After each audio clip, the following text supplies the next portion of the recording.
Okay, so now we're going to touch on those key structural forces first.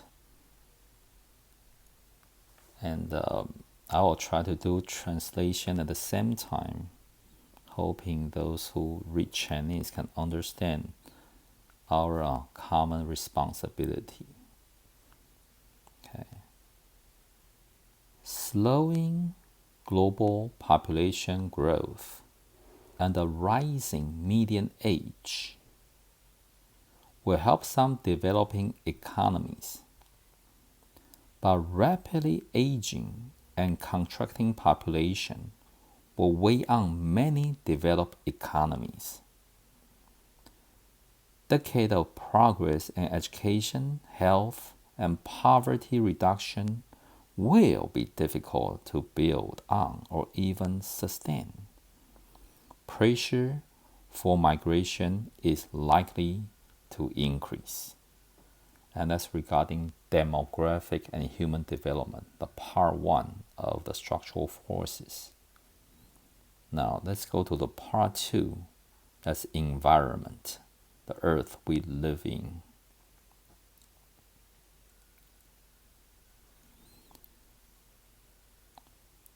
Climate change will increasingly exacerbate risk to human and national security and force states to make hard choices and trade-offs. The burden will be unevenly distributed, heightening competition, contributing to instability, straining military readiness, encouraging political movement. Now, economics upon all of us and the leadership of all nations. Several global economic trends, including rising national debts, a more complex and fragmented trading environment, the global spread of trade in services, new employment disruption, and the continued rise of powerful firms are shaping conditions within and between states. Calls for more planning and regulation will intensify, particularly of large platform e-commerce corporations. So I mentioned I'm going to talk about the impact of Apple and Walmart, Amazon, Google, how they will impact our economy. And let's move on.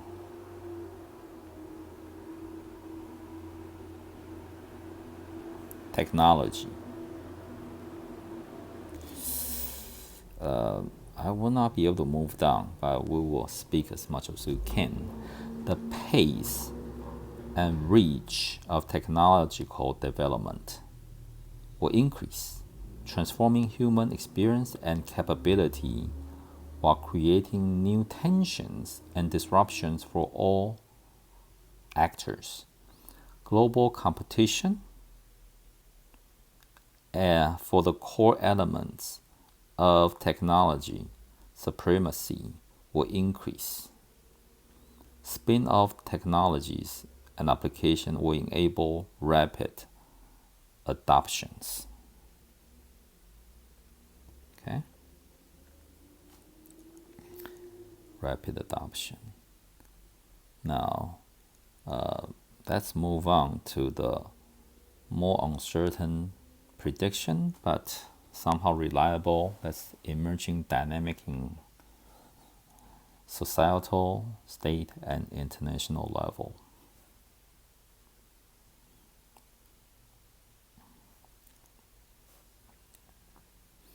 Many populations are increasingly pessimistic and distrustful as they struggle to deal with disruptive economic and technological and demographic trends.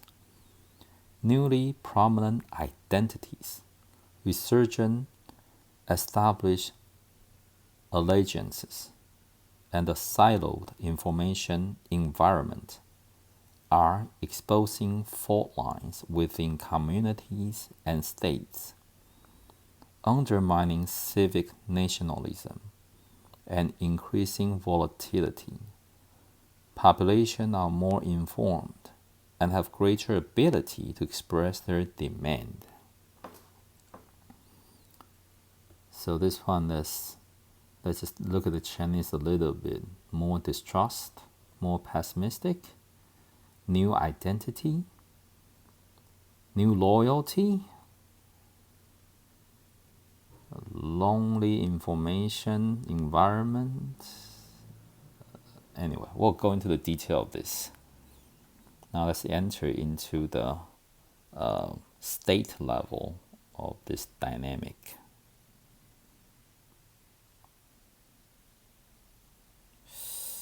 How come I cannot? Oh well, maybe there's a limit in the word they can translate, but we'll just do as much as we could.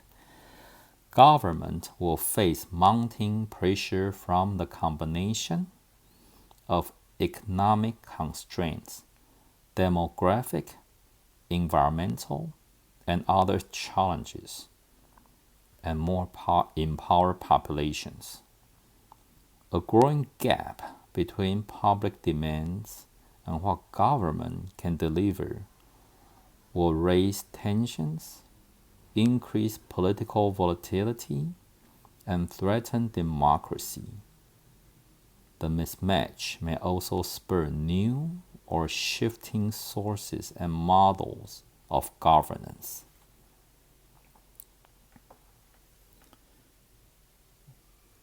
Okay. International.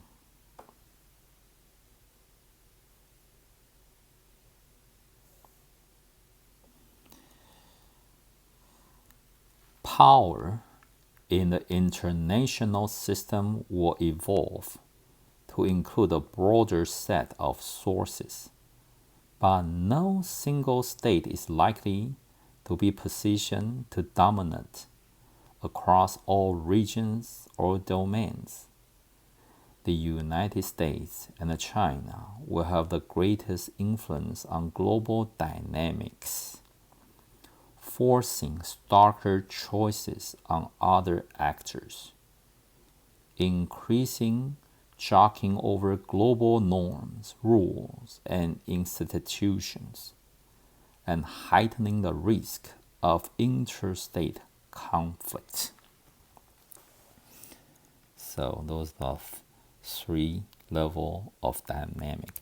Now let's come to the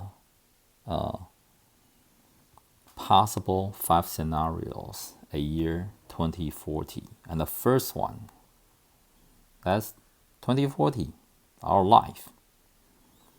5 possibilities. Renaissance of democracy.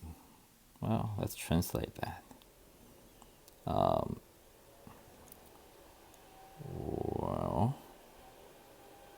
Renaissance of democracy. Okay.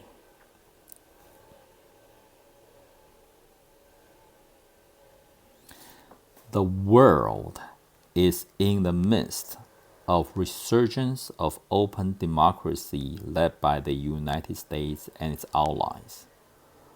Rapid technological advancement fostered by public-private partnerships in the United States and other democratic societies are transforming the global economy, raising incomes, and improving the quality of life for millions around the globe.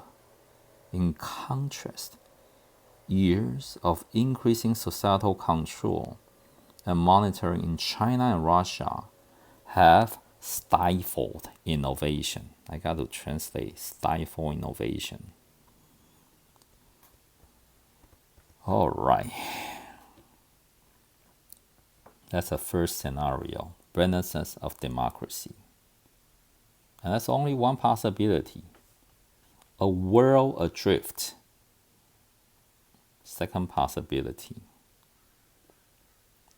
Come on, there you go.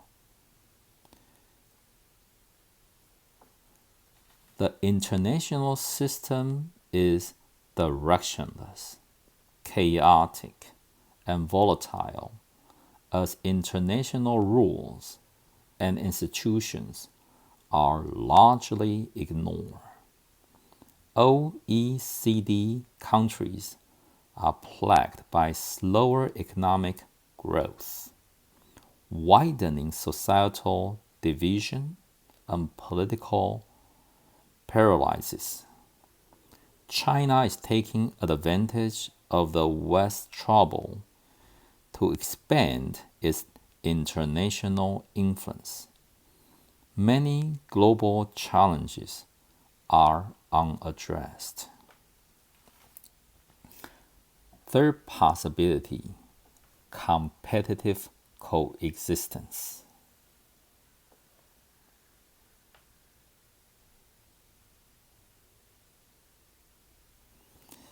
The United States and China have prioritized economic growth and restore a robust trading relationship. But this economic interdependence exists alongside competition over political influences, governance models, technological dominance, and strategic advantage. The risk of major war is low, and international cooperation and technological innovation make global problem manageable. All right. That's third possibility. Fourth possibility, separate silos. All right.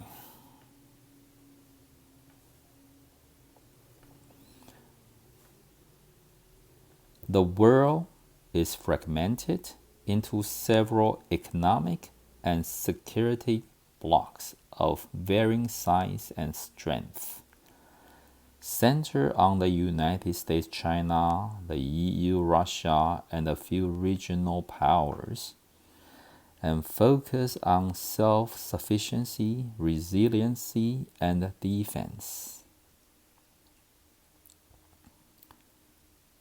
Information flows within separate cyber sovereign enclaves. Supply chains are reoriented, and international trade is disrupted. Vulnerable developing countries are caught in the middle.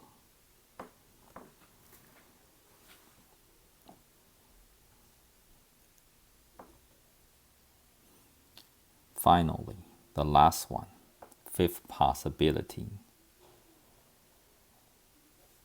tragedy and mobilization.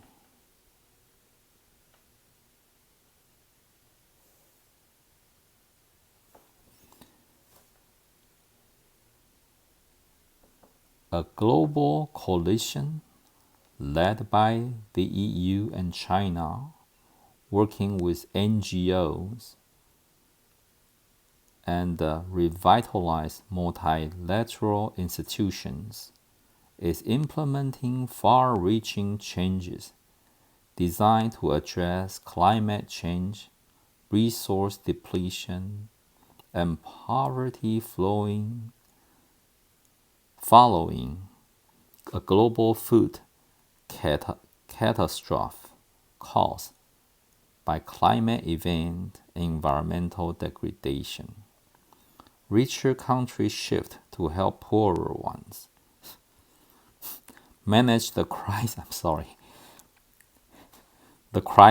and then transition to low carbon economies through broad aid programs and transfer of advanced energy technologies. I guess they just need to write this part.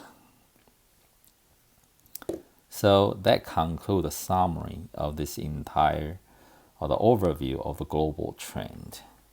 So we will enter into the executive summary next. Let's stop this one for now.